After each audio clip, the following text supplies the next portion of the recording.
Hello everyone, this is Sandie La Nae. Welcome to Psychic Creations. We have a different show for you today, so thank you for joining in and please enjoy.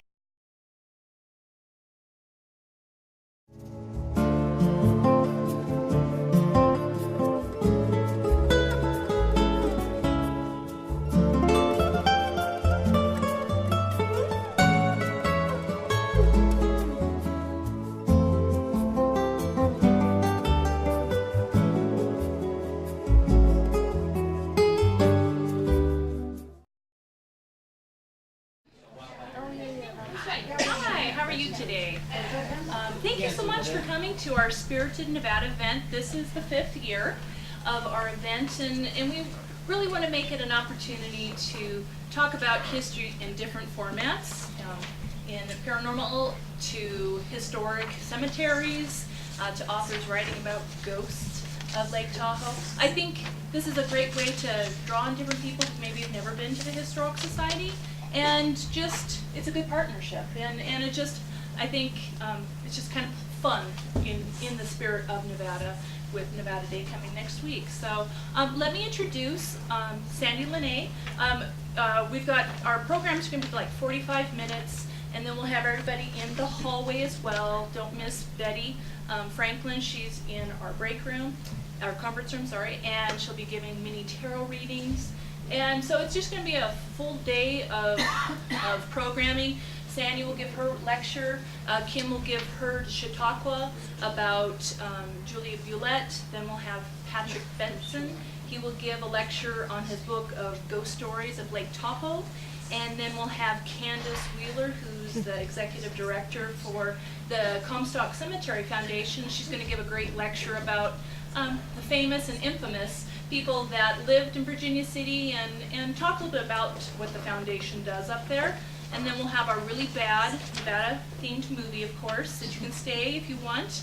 It's The God and Monster of Indian Flats. We always have done a bad movie each year, and the idea that it's either really filmed in Nevada or set in Nevada fictitiously. Well, what's fun about this one is that this year the BLM actually came to the society and got a lot of historic photos from our collection, and they went up and actually did footage of American Flats, where a lot of this, and Virginia City, where this really bad movie was filmed. My understanding is that they're going to be tearing down American Flats, and so in kind of honor of that, we wanted to showcase this really bad movie. So, without further ado, let me introduce Sandie, and she is our first speaker. Would you like me to read your little bio? Sure. All right. So, the first lecture is called Psychic and Paranormal Existence, Living with the Gift and the Ghost.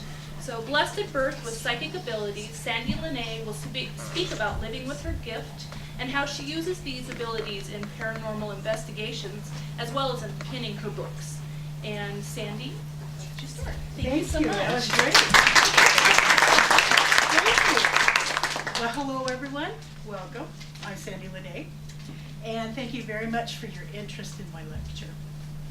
My speech is titled, as Sherry said, Psychic and Paranormal Existence, Living with the Gift and the Ghost. Living with the Gift. You know, I actually love being a psychic. Or if you prefer, you can call me a clairvoyant, precognitive, seer, diviner, telepath, shiner, intuitive, sitter, spiritualist, sensitive, medium, or soothsayer. There's a lot of cool names out there for someone who has the gift of sight. I personally prefer the term psychic for myself because it is a powerful identifier that informs anyone who is interested about my abilities and my goals to help people. But despite all the labels, many people do not know what a psychic is. The Merriam-Webster dictionary describes a psychic as being a person who has strange mental powers and abilities unexplained by natural laws to predict the future, know what people are thinking, and receive messages from the dead. Strange indeed. Now, all of those explanations are true to a degree, but it still leaves people wondering, what does it mean to be a psychic in day-to-day living? No one can explain how psychic abilities work or even why they work. There are numerous theories about psychic gifts. Each could be correct, each could be incorrect. But I'm here today to tell you how being a psychic is like for me. I'm actually considered a clairsentient, and which that means is that I have a very broad set of gifts. I can see the future. I do know the future. I can feel your emotions, that's empathic, and I can sense the shape of energies in the environment and see and communicate with those who have crossed over. I try not to read minds though, because, well, your personal thoughts or about daily activities are personal. Still, it's impossible to keep all the brain talk away from my psychic ears. I use my special gifts in many ways. First and foremost, I use them to focus on helping others. Secondly, I use them as an information tool to become more aware of an environment or a situation when I'm conducting research. As many of you know, psychic gifts are often called psychic visions, psychic foresights, or psychic revelations. The psychic visions that come to me are quite interesting and useful. Most images are very detailed. I can see items, rooms and buildings, environments, people's faces and statures. Some impressions are open to a bit of interpretation though. For example, many years ago I had a vision of petting a fox. That was weird. But a few weeks later, a long-haired chihuahua came in my life. Now they are a dog that looks exactly like a fox. The build, the coloring, but they have a feathery tail rather than a bushy tail. There was my fox, and that was cool. Sometimes my visions are really comical. One time I saw this huge bumblebee fly overhead. I thought, what in the world could that be? Well, a few days later I was working outside and a loud buzz was coming towards me. There was my bumblebee. It was a biplane painted bright yellow with black stripes on the wings. It's like, there's my exact vision. That was fun. That was fun. People ask me what my visions look like.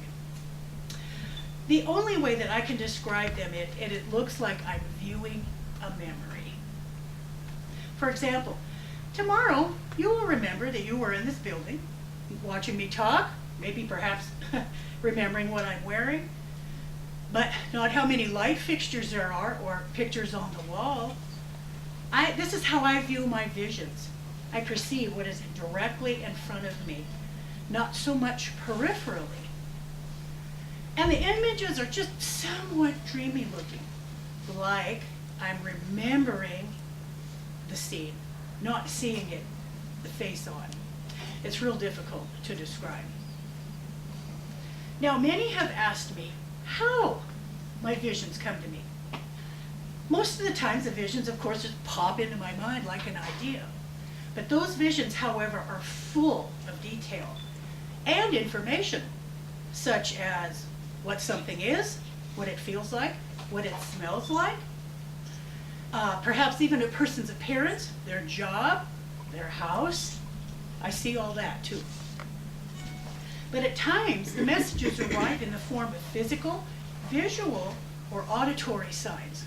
Perhaps a crow squawking while it's flying overhead. A picture on the side of a semi-truck going by. A book opening up to a specific page all by itself. A tarot card falling out the deck. Or even a ghostly moan, a knock of some sort, or something falling over. I don't rely on just my psychic visions for the messages and confirmations to come to me. They come to me in many ways, shapes, and forms. 2, people have asked me when my visions come to me. That is a very interesting question because they come to me 24/7. No matter the place, no matter the time. no matter what's going on. I have my own cosmic TV that's right here in front of my face, and it's constantly turned on and tuned in. The visions appear continuously. I spend an awful lot of time each and every day, trying to look around that TV set to see what the physical world is in front of me. Now, I must confess that although I love being a psychic is fun. It is also frustrating, confusing, distressing, and at many times lonely. Some visions leave me exasperated because I don't know where the scenario is playing out, and I can't help the situation. And that leaves me feeling completely helpless. Some visions are bewildering because I don't know what they mean or I can't interpret them correctly. These can leave me feeling utterly defeated because I can't help the circumstances seen in the vision.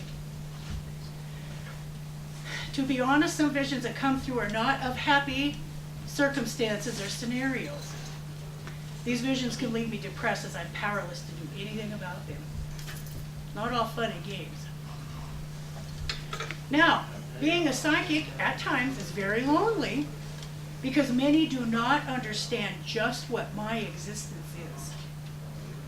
A few instances that regularly occur in budding friendships are, I scare people off. They feel intimidated and vulnerable as they truly believe I can read everything on their minds, and that is a very scary feeling. People get angry with me for not seeing only good and grand experiences coming up in their future, especially if I don't see them rich and famous. And then on the other hand, some people have gotten angry with me for giving them an accurate prediction about their future. Admiration and kindness turns into jealousy and disdain at times. And prospective friendships sometimes quickly fizzle when they discover that it is just inconceivable for me to become someone's personal psychic guru. And existing with one foot on Earth and one foot firmly planted on the other side makes living a normal life very difficult. It is tough having to constantly focus back and forth on the different dimensions to get things physically or psychically done. You wouldn't believe how this simplest of life's activities can throw me for a loop. And to be honest, life is a lot easier on the other side. Now, due to my life being peculiar, close friendships are few, as it is not easy living with a psychic. I know. But on a lighter note, I do universally thank my friends and my family who do understand my abilities. Those people are my rock. They are my sanctuary. And you know what? To them, it's okay that I'm weird. In summary of this part of my speech, throughout life, I've had to continually adjust working around my psychic gifts and to understand them myself. They change from time to time. An ability is added, a power not used is deleted, one becomes stronger, one becomes weaker. And there are plenty of times that I wish that I wasn't psychic. But you know what, to be honest, I couldn't live without my gifts. I've lived with them for many years. And for me to not have my gifts would be trying to live without breathing. I truly love being a psychic. Now there are many ways in which I use my psychic abilities. I'll explain 6 to you here. 1, psychic stone readings. I make my living offering intuitive readings. I've devised a fun and unique way to read using 117 stones and crystals. Each are programmed with their own general meaning. To clarify what a general meaning of a particular stone is, for example, a client will choose a stone, perhaps the one that is programmed finance stone. Then I use my gifts to tune in further for a specific meaning for that stone for my client. My psychic visions might inform me that they're going to get a raise at work. Or another situation would be, you might want to curb your gambling because, you know, you need bills paid and the kids need to be fed, okay? Both these scenarios can affect your finances. Now, for a reading, a client chooses a certain amount of stones for what I offer as a mini and full reading. And then I can interpret those stones in regards to that person's present day events or divine or future events. Now, sometimes my visions don't always show me everything. This is fun. For one reading a few years ago, an appointment was arranged by a friend for her friend. I'll call that client Bill. Well, he came to the reading looking a little raggedy. He had an ill-fitting t-shirt on and holes in the knees of his jeans and whatever. But during his reading, I had visions of sports arenas, sports stars, crowds cheering. It was difficult to focus on his personal questions with all the sports visions going on in my mind. Well, after the reading, the man thanked me and he said, "You don't know who I am, do you?" I said, "Well, your name is Bill." He then told me his real name and that the reason why my visions were about athletes and sports is because he was an owner of a globally famous sports team. Well, I melted on the floor. He said he comes to Nevada to get away from the stress of business and just hang out and be a regular guy. Excuse me. Now, the point about this story in regards to my readings is, excuse me, I never know how my intuition will come about and why some information is just not available to me. But it is fun to be happily surprised from time to time. Okay, number 2, spirit readings. As well as giving stone readings, I also offer another type of reading, having an ability to see those who have crossed over. Many of my clientele are those wanting to speak with their loved ones who have passed on. This is called a spirit reading. A unique vision happens in these readings. The person on the other side will show me what I call a key vision. A key vision is something that only my client will know of. It is an awesome way of securing accuracy in just who is coming through for the reading. For example, a young woman wanted to communicate with her grandmother. A key vision came through of a grand piano. I told the woman of the image. She turned white, she started crying, and she told me, yes, that must be her grandmother's representation, as she was a concert pianist in life. That was cool. Now, after the initial key vision and verification from my client are established, then the loved one actually materializes for me. That's freaky. I can see them as clearly as I'm seeing you in the audience. Plus, any room that they happen to be in, any object or item that they have on them or with them, any furniture that's in their room, and even other loved ones that they happen to be with them. Now, these readings are usually not lengthy, however, as the loved one can't maintain the kind of energy needed to communicate for an extended period of time. 10 minutes is about the average time span for a spirit reading. These readings can be quite intense, though. Many people are not fully ready to speak with one who had died. So I keep lots of tissues handy for a spirit reading. Number 3, paranormal investigator, living with the ghost. This is fun. Due to my abilities to see the dead, I have enjoyed being a paranormal investigator on a team of awesome investigators. We are known as Finville Investigators. And we've been together since 2005. We are a unique team in that we are all psychics and sensitives. We do use small electronics like digital recorders and cameras, but we mainly use our abilities to find the spirits. Some of our team members are physical sensitives, which means they feel the spirits. They'll get dizzy, they'll get nauseous, they'll get a headache. We have also had audio sensitives, which means they can hear the spirits talking. We have had intuitive sensitives, which means they sense the spirits. They just know there's someone around. And then we have the psychics on the team who can see the spirits. No matter what our abilities are, the spirits are very happy to communicate with us. Why? Because we can see, hear, and feel them. Let me clarify this. If you were to visit a different country and you didn't speak the language, your vacation could get quite frustrating. And then all of a sudden, you hear someone speaking English. And it is a huge relief to know that now you can communicate with someone. Yay!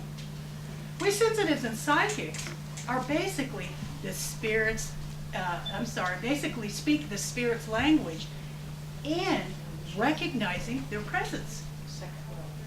They are relieved to finally have an earthly person acknowledge their ethereal existence.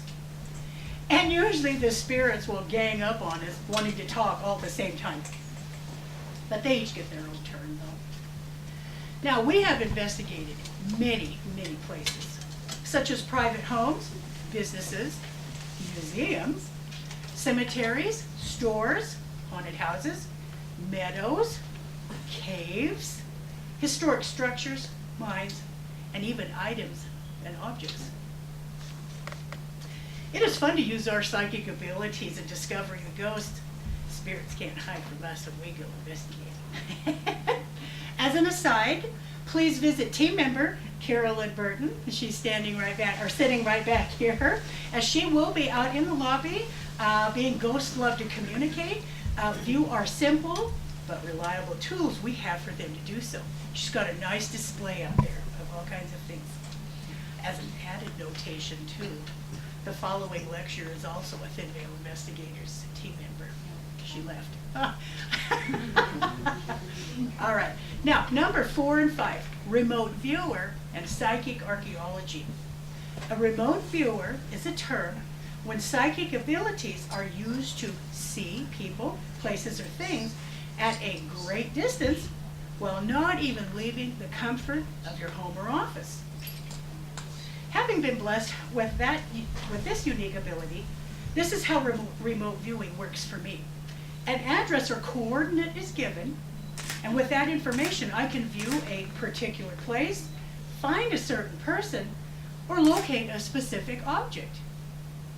I've had fun remote viewing an area or a building on investigations with friends who are ghost hunters in Oklahoma, Southern California, and Canada.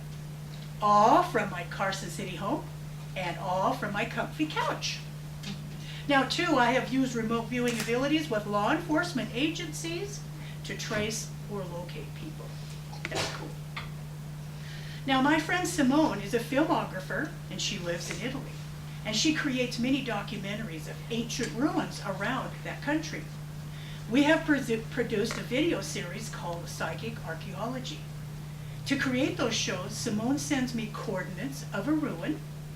I then use my a psychic ability called retrocognition to go into the ancient past and glean visions of what type of life went on there at a particular era. Most times it's a few hundred to a few thousand years ago. That is cool. Now, independent of my findings, Simone researches the history and films the location and or artifacts, and our joint explorations often produce surprising confirmations, thus creating an intriguing psychic archaeology show. It's pretty cool. Number 6, author. Last but not least, my psychic ability started my journey towards becoming an author. First asked to write a book about our group's investigative findings, this then led me to continue writing other paranormal accounts, many with a history relating to a particular building. Now, gaining information from my visions and abilities in ethereal travels, I have written books about the divination properties of stones, paranormal phenomena and experiences, and historic events. Branching out a bit, my newest book was co-written with Nevada Historical Society docent and historian. Where is she? Is Arlene here? Yes, she was. Okay. Well, her name is Arlene LaFerry. And it is titled Weird Reno. And it covers many areas of Reno's weird history from the mid-1800s to present date, as well as numerous weird happenings in and around the biggest little city in the world. Now, our Weird Reno book is available for purchase out in the lobby at Arlene and I will be more than honored to autograph a copy for you. In summary of this lecture, my psychic existence was bestowed upon me at birth. Through time, I have had to learn about the gifts. I've had to learn to grow with the gifts. I've had to learn to live with the gifts. And I've had to learn to accept the gifts. For many, many years, I kept saying, no, no, no. It hasn't been easy at times being a psychic, but it sure has been exciting. Very exciting. Being a psychic has led me down a remarkable path of meeting extraordinary people, of visiting incredible places, and it has also given me the awe-inspiring opportunity to perceive a dimension that most never see until their earthly time is over. I can't praise my abilities enough, and I love them more and more as every year passes. And I thank whatever power that be that decided I should possess these gifts, and I have strived to use them to help all that are in need. It might be my gift, but it sure is a lot of fun sharing it with everyone. Thank you so much.